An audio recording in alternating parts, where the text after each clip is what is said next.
Bonjour à tous. Je pensais à quelque chose hier en regardant un débat sur LCI. Toujours ces mêmes débats sur la crise sanitaire, le Covid, le confinement, ses conséquences économiques, etc.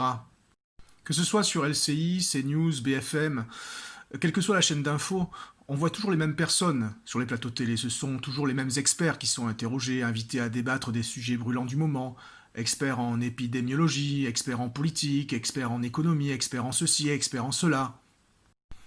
Mais jamais on ne fait venir un kidam du peuple, un simple salarié, un chômeur, un étudiant, un retraité, une mère au foyer, comme si la parole des gens simples n'avait pas de valeur, parce qu'ils ne sont experts en rien, sinon en vie de tous les jours. Il a fallu le long épisode des Gilets jaunes, leurs manifs à répétition, les débordements de certains manifestants d'une part, les violences policières d'autre part, pour que soient invités sur les plateaux des chaînes d'infos en continu, dans le 20h de TF1 ou de France 2, des gens du peuple, et qu'on leur permette de s'exprimer, de dire leurs souffrances, leur combat de tous les jours pour s'en sortir, boucler les fins de mois, parler de ce quotidien qui est celui de la plupart des Français quand une minorité, une toute petite minorité, elle, s'enrichit de façon éhontée et pratique l'optimisation fiscale alors que la petite classe moyenne, elle, paye ses impôts plein pot et s'entend dire qu'elle est responsable du réchauffement climatique parce qu'elle roule au diesel. Aujourd'hui, fini les gilets jaunes. Merci le Covid. Merci le confinement. Merci les restrictions drastiques des libertés individuelles qui ont mis un terme à toutes ces manifestations, tous ces mouvements sociaux qui mettaient le président et son gouvernement en difficulté. Alors certes, Macron et son équipe gouvernementale doivent là aussi faire face à une crise. Mais ils ont repris la main, et pour le coup, c'est une main de fer, même pas cachée sous un gant de velours. Tous les jours sur LCI, BFM, CNews et consorts, on voit les mêmes personnalités, les mêmes experts, omniscients, nous expliquer à nous, pauvres cons, comment nous devons nous comporter, nous dire combien nous sommes irresponsables, indisciplinés, incapables de savoir ce qui est le mieux pour nous, pour nos enfants, nos parents, nos grands-parents, parce que nous ne savons pas. Alors que eux, ils savent.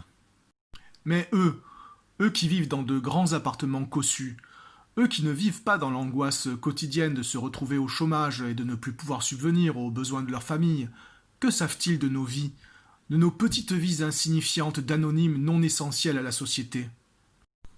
Car désormais, grâce au Covid pour les uns, à cause du Covid pour les autres, notre société, déjà divisée sur tant de sujets, a vu surgir une nouvelle fracture, celle entre les gens qui exercent une activité essentielle et ceux qui exercent une activité non essentielle. En ce qui me concerne, je fais partie des non essentiels, et des moins essentiels parmi les non essentiels, car je bosse dans la restauration. Les restaurants où nos élites se plaisent à se pavaner en temps normal, mais qu'elles montrent aujourd'hui du doigt parce qu'on y contracterait plus qu'ailleurs cette effroyable maladie, le Covid-19, qui tue entre 0,5 et 0,7% des personnes infectées. Un taux de létalité qui ferait passer la peste noire pour un simple rhume. Non essentiel, mais non essentiel pour qui? Car ces métiers que Macron et le gouvernement s'autorisent à qualifier de non essentiels le sont pour beaucoup essentiels. À commencer par ceux et celles qui exercent ces métiers. Parce que nous avons des factures à payer, des loyers à payer, des crédits à payer, des pensions alimentaires à payer, les études de nos enfants à payer. Parce que nous refusons de nous retrouver dans la situation de devoir choisir entre manger tous les jours et payer notre loyer. Et au-delà de l'aspect financier, un travail, c'est aussi du lien social, de la camaraderie, et une entreprise, un lieu, peut-être plus encore dans la restauration qu'ailleurs, où la notion de vivre ensemble tellement à la mode de nos jours prend tout son sens. Et puis, imaginez un instant notre pays, la France, si demain tous les commerces jugés non essentiels venaient à disparaître. Plus de cafés, plus de restaurants, plus de petits commerces de vêtements, de souvenirs, plus de libraires indépendants, mais uniquement des grandes surfaces, des hypermarchés, des McDo, des Burger King et bien sûr, Amazon. Vous auriez envie, vous, de vivre dans un pays privé de ces commerces non essentiels? Je ne suis peut-être pas un expert. Je ne suis pas un grand ponte de l'épidémiologie, de la politique ou de l'économie. Mais je sais une chose. De même que ce fut le cas des Gilets jaunes, il y a 2 ans en arrière, les non essentiels de ce pays pourraient bien se rebiffer prochainement si nos élites continuent de leur manifester du mépris et si les médias persistent à les ignorer en les privant d'une parole légitime. La parole de gens qui, à défaut d'être des spécialistes d'un domaine en particulier, leçon lorsqu'il s'agit de se battre face à l'adversité, de vivre avec l'angoisse presque quotidienne de perdre leur emploi et des salaires qui leur permettent tout juste de vivre dignement. Et ça encore, pour la plupart, c'est dans le meilleur des cas.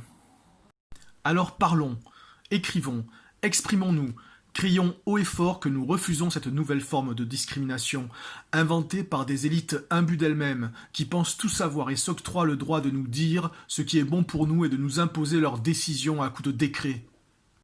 C'est notre liberté et notre démocratie qui sont en jeu ici, car sans réaction de notre part, nous nous dirigeons tout droit vers une dictature des experts en tout genre. La crise du Covid et deux confinements leur ont permis de tester notre tolérance à la soumission, une soumission imposée par la peur. Or, plus que du Covid, c'est de la peur elle-même et de ceux qui en profitent pour nous priver de nos libertés que nous devrions avoir peur. Nous effrayer et nous rabaisser pour nous soumettre à leur autorité et nous réduire au silence. Voici ce que le Covid leur a permis de faire. Qu'adviendrait-il si demain surgissait un fléau bien plus grave, bien plus meurtrier que le Covid? Renoncerions-nous à toutes nos libertés? Car si la santé est un bien inestimable, la liberté, elle, est une valeur pour laquelle nous ne devrions jamais cesser de nous battre. Il est de l'essence même du pouvoir de chercher à restreindre nos libertés. Il ne tient qu'à nous de l'en empêcher.